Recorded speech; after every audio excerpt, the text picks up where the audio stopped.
stabilizers and training wheels. And in this video, I just wanted to show you exactly what they're like, give you an idea as to what you can expect from them, how to add them to your bike, and also share my honest thoughts and opinions with you since we decided to get them. Now, this is my child's bike. It's a 14-inch wheel, just for reference.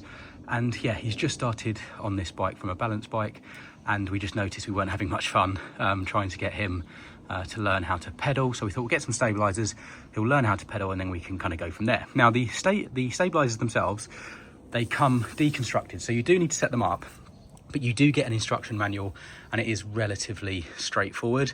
It's actually easier than the instructions suggest. I actually thought the instructions made it seem more complicated, so don't feel overwhelmed. It's very, very simple, and you get all the pieces included.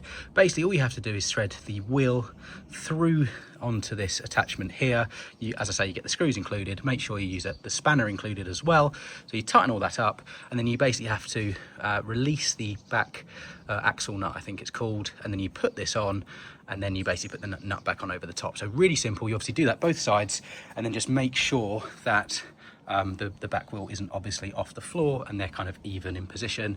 And then yeah, when you've done that, you've got wheels that basically are going to support that bike upright, and your little one can kind of learn how to ride assisted. So they're really, really good material. I've got a rubber kind of finish. They look really nice as well. They're a great size, very economical, very durable. All the materials are really well made.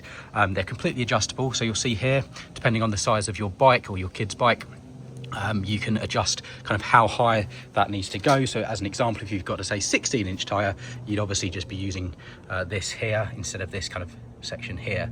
But very, very easy to put on. A couple of spanners, you get one included. I just needed a bigger spanner that I already had lying around the house to do these nuts, but that's for the bike, not the stabilizers themselves. But yeah, really, really happy with them. Honestly, really easy set up. I'm not really into DIY and stuff like this, and I managed to do it pretty quickly within about 10 minutes. So yeah, really happy with them, and I strongly recommend them.